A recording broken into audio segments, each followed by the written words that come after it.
Hi, and welcome to my channel. It's been a second since I've done a sit-down chat, especially in my car, so it's nice to see you all. And I really want to just quickly chat. I met with somebody at a coffee shop just now, and they're in the university space, I'm in the university space, and I just remember a lot of conversation about DEI, a lot of conversation about the importance of diversity in the university space, being heard, representation, right? All of these things. So I asked him, how it's going, because he's still a student, a graduate student, and I'm not really in that space anymore. And he was like, well, there's some grants that might get, pulled and different things like that. And I work in a research grants office, so it's all been interesting to see how that goes as well. And I just wanted to say something. I'm gonna try to say it.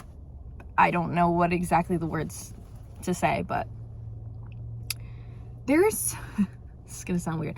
There's so much love in this world, right? There's so much love in this world. And the people in power want us to be unregulated, dysregulated, I should say. They want us to be regulated, dysregulated in our nervous systems. They want us to be scared. They want us to feel as though we have no control or autonomy in our lives. And, we see that with a lot of the legislation, executive orders that have come through. And I don't want to say, I'm in a very privileged position to have the skin color that I do, to have the job that I do, to have the community that I do, right? These are all things I'm very grateful for. However, more than ever it is time to rely on community supports. So while DEI and governmental support has been extremely important up until this point across the country and across the globe, right? Like foreign aid is being affected as well. Young kids across the globe that can't get their tuberculosis shots, right? Like people who don't have access to HIV, or, birthing mothers who are hemorrhaging and they don't have access to their, it's horrific what the downsides of this pull of support is. And that's exactly what it is, right? It's a pull of support. We're saying we do not support you. That's what the United States governmental body is saying. We do not support you. Okay. So if the United States governmental body does not support me, whoever me is in this case, who does, right? And I can't speak for you, but from what I've gathered and the information that I have in my field, so much of us are like this. Head down, in our silos, not really engaged and open with the world and our community. But we are engaged in our world and our community through our screens as a portal, right? So, we see what's going around the news. We see what's going on in Gaza, for example, from the news, but we're not in Gaza, right? And then there are firsthand accounts on the ground in Gaza and everywhere. I'm just picking off my brain here. So we are, and I've said this before, moving through a great, great, great shift in focus and intention.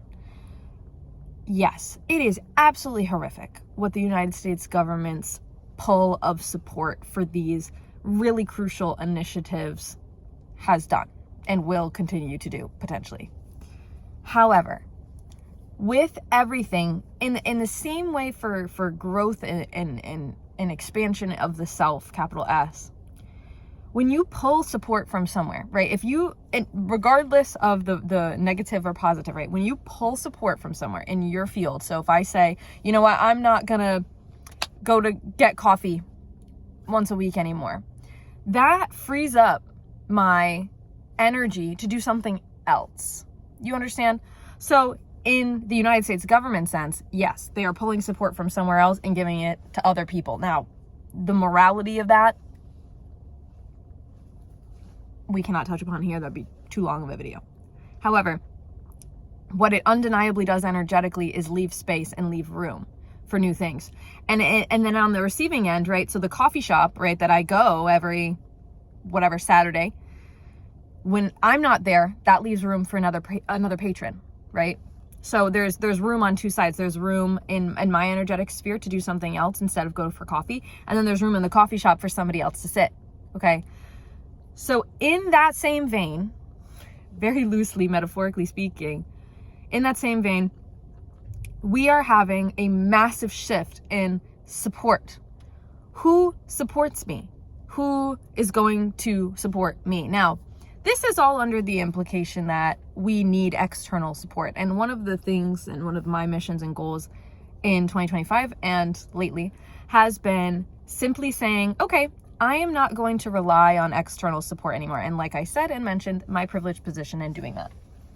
Gentle baby. Poor girl's so itchy. I'm trying to help her, but there's like only so much I can do. So, oh my God, I really don't like the sensory experience of a dog's tongue licking you. I don't love it, but she loves me so much. Okay. So, okay. What was I saying? This idea, right, is that we are, okay. So, okay, let me give an example. A historically underrepresented and underprivileged community. I'm using this term very loosely, okay? So think of your local underrepresented, underprivileged community, urban maybe, right?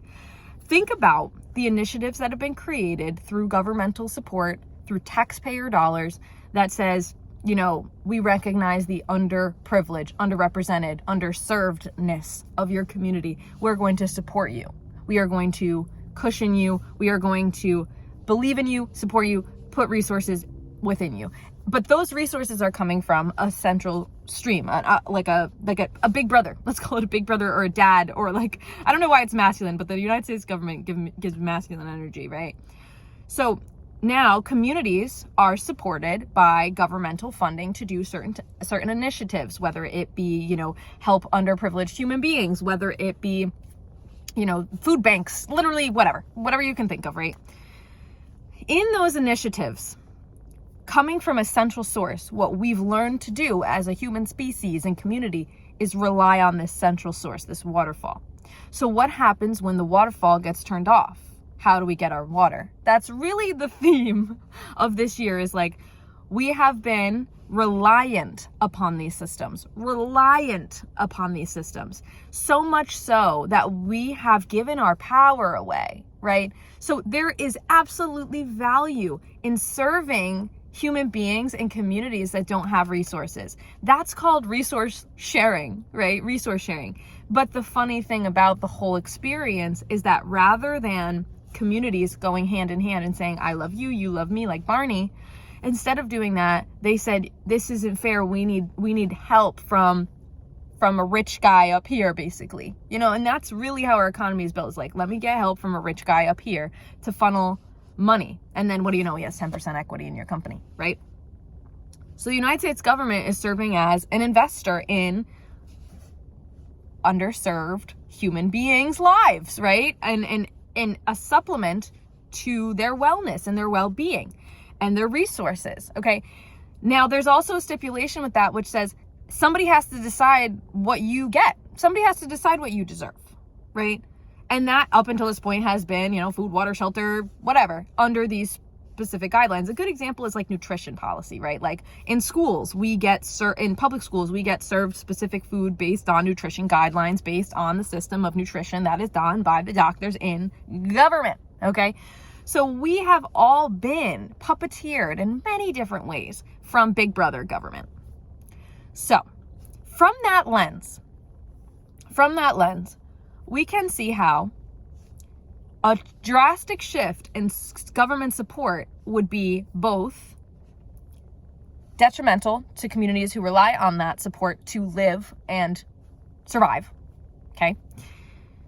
But it also allows for room. So like I was saying with the coffee shop example, which I know is so simple and absolutely does not capture the complexity of what's going on, but I want to just be clear here. What I'm saying energetically is going on is there's a massive shift such that the energy flow from the waterfall is turned off. Okay, now there is this new space, and it is very scary to be in this new space. There is no denying what is going on is absolutely terrifying when you look at it. You're like, oh my goodness, this is horrifying. People are losing access, resources, support. That's terrifying, right? But it is only terrifying because we are reliant on that support. And the same example, and same vein, again, same vein, we're all in the same vein here. Imagine you have a house that is hooked up to sewage, water, city water, whatever. You go to the grocery store, right? Normal life things. And then, you know, the power goes out, or, you know, the grocery store's out, and, you know, suddenly you don't have access to resources anymore. Now you're alone. You have no resources. You have no support. What do you do in that moment, right? What do you do if you live in a rural area? You know, it might be like, it could be a mile to your neighbor, right? But in my case, you know, like I might, in a case like that, go to my neighbor's house and be like, hey, do you have X? Do you have Y? And then when that doesn't case, I might go to my community, and then I might go to my friends, and I might go to my family. So, you know, there's support systems in place that I have and that many people do have. But for the people that don't have that support system, it becomes incredibly an important focus, I'm going to say, for human beings to have their own resources. and this is part of the game that we've all been playing to keep us powerless, right? It's like, okay, you go to the grocery store to get your food, great. You are hooked into the well water, great. So there's shared resources that we rely on to survive. And when Big Brother starts taking away those resources, we have to rely on ourselves and our communities. Capital S, selves first, community second. Just like on an airplane, you're flying, put your mask on before you help your child. Even though your instinct is like, I gotta help my child, right? Even if your instinct is like, I have to help these human beings who are underprivileged, underserved, don't have as much as me. You cannot give. You will be depleted, and that will not serve anyone. It will not serve anyone. So that's the airplane example. Put your oxygen mask on before, if it's in a survival mode, you put your oxygen mask on. But if you're in creator mode, right? Say you have all your needs, right? Say you have all your needs. Say you live on a homestead. Say you're making your own food. You got your own canned jams or whatever. You're doing all your thing. Maybe you live on the place like Ballerina Farm or something, and you're like a self-sufficient economy over there. That's when you're in creator mode and you're not in survival mode anymore. So you can start sharing with the community, right? And that's what I'm talking about here, is like, once that waterfall, that well runs dry from governmental support, from Big Brother support, that's where there's more room for the adjacent communities to come together and say, I'm going to support you. I have a little bit of this. I have a little bit of this. And so it's no longer $100 billion coming from the government, but it's $5 from Uncle Joe, $5 from the guy down the street, $5 from him. And everybody, if they just give a little, can get incredible results. And so what reliance on governmental support has done is it keeps us all kind of looking up like this, like, please, can I have some? Versus looking to our neighbor and saying, what do you have? What do I have? Like the original trade. Now, I'm not saying that government hasn't served a focus up until this point. Absolutely, the system, the pendulum has gone. However, what I'm saying is, in the future, and as we continue evolving in this way, which is, I mean, Trump is a disruptor. He's just like, it's kind of like, I picture like a baby or like a toddler having a tantrum, which is like smash, smash, smash, smash, smash, right? Like, I want what I want, me. And he has the support of a lot of human beings who are like, yeah, smash, smash, smash, smash, right? Because ultimately what we all realize is that the system is not working for us, right? So whether you're on either side, the system is not working for us, okay? And there is an approach, and now we're in the nitty gritty of the approach, right? There are people who are like, this is not the right approach. Okay. Valid. So valid. However, the system is falling and the system is changing. And with every change, the cracks in the foundation leave room for weeds to grow. Okay. So that's how I see this. And I understand, like, I just want to reiterate, I understand my position in this. And this is why I'm in creator mode. I'm not in survival mode. So I have the opportunity to say these things with a regulated nervous system, I'm not in fear for my life. I'm not in fear for my family's life. I am not in fear that, you know, my resources are going to get taken. I have a support system in place, and that makes me feel great. Okay. But just because I feel great does not mean I don't feel everything else that's going on. It's imperative in these moments not to stay too tapped in, simply because, and it's, I struggled with that in the past. I'm like, well, how much should I really be paying attention? Like, is it uneducated or unfair of me to not get involved in all of these conflicts, worldwide, government-wide, you know, justice, the fights for justice? And as somebody who doesn't like to fight, as somebody who only wants to love, I stand in my frequency, and I trust my frequency to know that my frequency is necessary in its authentic sense. I'm not going to tune into the collective chaos, because that doesn't serve me. And if it doesn't serve me, it doesn't serve you. Right? And this is what I was going back. Oxygen mask, oxygen mask. So I'm putting on my oxygen mask. And now I have my oxygen mask, and I'm in this video, for example, I'm putting on your oxygen mask. I'm saying, okay, I have this calm, relaxing perspective of what's going on, and I choose that. And the fact is, we exist in multiple realities in a multidimensional world. So there are human beings who believe that, you know, our president, if we can even call him that, not my president, right? Is a savior. There is a hey baby, let's not do that, okay? Let's not do that. There's a perception that he is, you know, a God-sent savior, the next Jesus Christ. And then there's a perspective that he's a bigot criminal, right? Both of these coexist at the same time. And this is what I've talked about before in this holding the duality. Once that collapses into a unity, then you see the truth for what it really is. Ultimately, what I choose to see everyone as is a human being, which, you know, a blessing and a curse, right? Because, you know, to humanify somebody who's doing terrible things, perceived terrible things, you know, that doesn't really make you a popular person. But the people around me know my values, and as somebody who's not a fighter, not a bigot, not somebody who wants to do justice by people, right? And believes in, you know, the value of every human life. Like, that's what I believe in. And that's what I choose to emulate every day.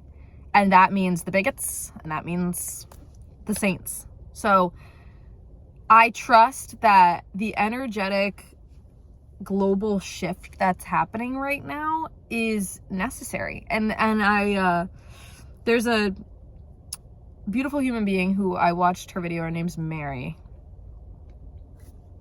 She no other information for you. She discusses this idea of, if you have this really high, like, because a lot of human beings now are focused on higher consciousness and opening and awakening and evolution, and myself included, right? And like love and light, okay? And it's very contrastive to the world that many people see. If you try to take a world of love and light, right, and hold it with, I don't know, a net or something that's not supportive, it's going to fall and break. And then you are just going to end up hurt. So the idea here, are you coming this way? Because I'm parked here, so you can't come this way, respectfully. Sorry, I just yelled at I'm parked in a very weird spot. I'm like, there's like a lake. I'll show you. You guys want to see? There's like a little lake here, and the road goes around, and I'm just like parked in the middle of it, and it's icy, so you can't really go around. And it looks like that guy was gonna try to come around, and I didn't let him. He was gonna cut through, I think. Sorry. I mean, he made the decision, I didn't. I'm just parked here in the way. Anyway, so the foundation can't hold us, is what I'm going to say. And so the cracks in the foundation are beginning to happen, and it is absolutely terrifying. Like I said, it is terrifying. It is terrifying, especially if you rely on governmental support and the government doesn't support you.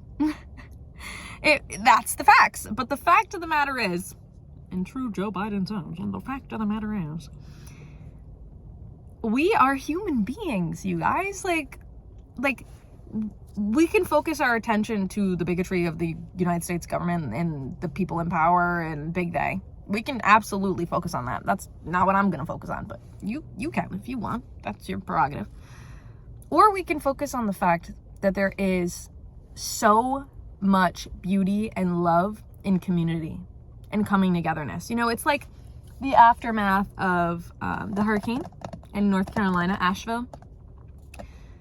You saw the community just come together, because that's what happens when shit falls apart. Human beings, they go into love and they realize that they're nothing without support.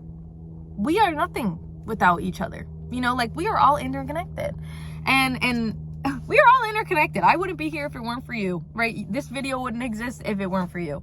So these ideas is that we're all interconnected. Like, we have to, like, I've said in a previous video that, like, Hitler's my ancestor. Go watch that video. I don't even know which one it was, but I think it said hi. That's the one that's like, hi, I'm Lana, let's chat. This idea that we're all a human family. So if you don't like what's going on with the human beings and the upper echelons, know that that's your brother and sister. That's your brother and sister, right? So, you know, there is no gender neutral word for a sibling. Those are your siblings. Let's call it that. Those are your siblings, okay? Babies. Those are your siblings.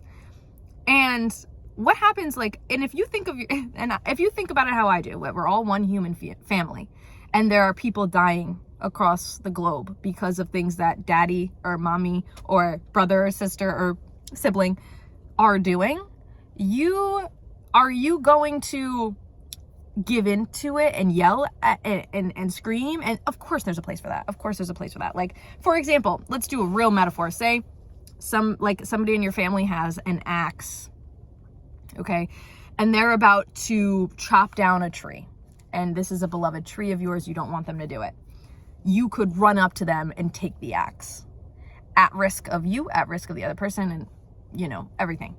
Or you could approach them and try to talk to them, or you could stand in front of the tree and be like, if you want to cut down the tree, you got to cut down me, right? There's so many different metaphors we could use here to describe how to stop somebody in power from doing a bad thing, okay? However, when somebody's on a trajectory and they're like, pew, laser focus, think of it like when someone's triggered, right? When someone's triggered and they see red, you're not going to stop them, right? They're going to do what they want to do. So for me, it's more about this undercurrent, this evolution of transforming and having real conversations about what it is we want to create, and unifying our values. In a sense that's like, you know, 30% of Americans didn't vote in the election. 30% of Americans voted for Kamala, and 30% of Americans voted for Trump. So there are at least, you know, 30% of Americans who didn't vote at all. So that doesn't mean that everybody's a bigot. And that doesn't mean that everybody's woke. It just, hold on. Nope. No.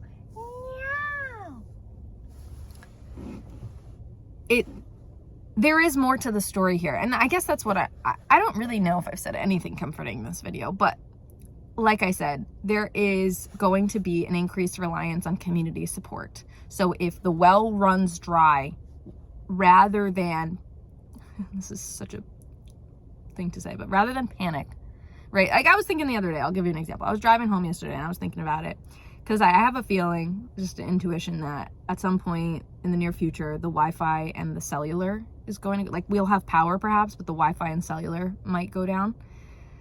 And I don't know what would bring that about, but I thought about it and I was like, what do you do when you can't communicate long distances? What do you do? How do you, like, all of our systems are tapped in, all of our systems are wired.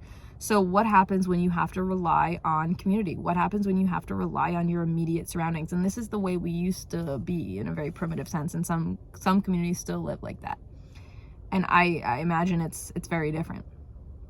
So we are going back to our roots. It's kind of like stripping down all the layers,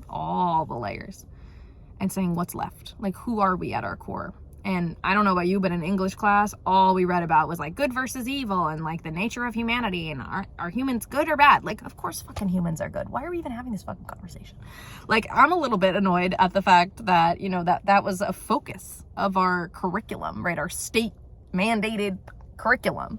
So all these things, they're coming tumbling down. Like, it is absolutely absurdist that we are programming and indoctrinating our children into that shit. Absolutely horrible. So like, then like, it's like, okay, well, technically I could empathize with some conservative mother in the middle of Kentucky who's like, I don't want my child to go to public school because I don't like the state mandated curriculum. Now, on her case, it could be because they're teaching, you know, DEI or whatever, but for me, it's because they're teaching what they're teaching, right? So it's fascinating. There's many different fascinating. But the system is coming tumbling down, and everybody's going to be in a different space in themselves how to deal with that. You know, like if you find if you're in a building and it's coming tumbling down and you're on the first floor, you exit the building, right? If you're in a building and you're on the top floor and it's crumbling, you jump. Do you understand what I'm saying? So there's many different ways to approach crumbling foundations in a crumbling system. And for me, it's about continuing to share love and share light and share community and share space. That's what it's about for me. Sharing stories, especially like I loved going on TikTok Live because, you know, I got to hear what was going on in the world on the ground. I would be on from 9 a.m. to like 2 p.m. So I got all the time zones. So like people getting ready for work in Germany, people getting ready for work and are going to bed in Australia, and all of these different perspectives. And I was like, this is so awesome. Like, we're a global community. Like, humans are everywhere. Humans are communicating, and that's what the ether allows for us to do. And that's what I love about posting videos on YouTube is like, I don't know who is going to see this, but I know you're meant to see it, and I know that we're connected, right? We're connected because you're seeing this and you're watching this and you're engaging with this because we're human. We're a human family. You're my human sibling, you know. And I love that. I think it's beautiful. And like I said, like all families, they had their secrets, right? That's from Wicked, if you don't know. So, you know, love thy neighbor. And also, like, I know it sounds crazy to just say like, oh, just love and light. If you're not there, you're not there, and that's okay. You know, that's okay. Like I said, I'm in creator mode. I'm not in survival mode. So being in creator mode affords you different capacities to move through different things. And I'm very grateful for myself for getting me here, and for the support and the community that I've had and that I've built. So this year and for coming years, like if hunkering down makes sense to you, perhaps do that. But if reaching out to your community supports makes sense to you, do that. And you know, like there are some amazing, what they call like justice warriors out there, right? People who will fight for others. But make sure, I mean, I can't tell you what to do, but it's important to have the sense of groundedness in the self, right? Like, don't just, again, not advice, but from my experience, you can't just swat away flies, you know, like you can't just spend your whole life swatting away bad things without understanding why you're doing it. You know, what's the why behind it, and really center into the why, not because of a child, no offense, not because of a childhood trauma, not because something bad that happens to you, not because the pendulum, not because of whatever, but because it's the core of who you are. It's the core of your essence, and you'll know the difference. Like for me, I was motivated to be how do I say this? I was motivated to be like a healer for a minute, because I was like, I want to help people that are going through what I went through. And there absolutely is a place for that, and there's value there. However, I knew that if I did that for X amount of time, I would realize that like that's not really, I mean, yes, I'm a natural healer or whatever, but like we're all natural healers. Like, it's not special to me. So I was like, if I did that for X amount of time, I'd realize that there's more here. There's more layers to unfold. So really go deep within yourself. Now is a great time to like turn off the TV, turn off the news, like I'll give you what I do. Like every couple of days, maybe every morning, depending on the day, I'll just ask ChatGPT what's going on in Trump's world today. You know, like what things are going on, just to stay a little tapped into the collective. But the way ChatGPT delivers it to me is very different than the way a CNN news anchor is going to deliver it to me. So much like baiting, like even on YouTube, baiting, like things are going like be conscious of what you're consuming. So it's a great time to, you know, limit maybe your connection with big they and go within and say, what do I really want to do? Like, what's really important to me? And this world we're living in is going to trigger that. And it's meant to trigger that in you. It's meant to trigger, you know, the deepest parts of yourself that are meant to be activated to show the world your light and your gifts, right? And we're a collective family. I can't say that enough. And I know that's so silly to say for some, but we're a collective family, and that's what we're here to do, is be a collective family. And once we're all on board the train, you know, it's like then the train can go somewhere. You know, it's like the train's not going to move until we're all on board. So that's how I envision it. I hope this has made some sense, and I hope this brings some peace to some people, or some alternative perspectives for people who may find that they're a little wrapped up right now. Like I said, I'm very grateful to be where I am, and I'm very grateful to create this reality with you. So thank you for being here. And I just want to say quickly, if you're still here, love you. And also the Resonation Station 888 videos is something that I started doing because I wanted to use my timeless language to be able to create timeless channeled transmissions of channeled transmissions. So those videos are going to be shorter and spoken and read.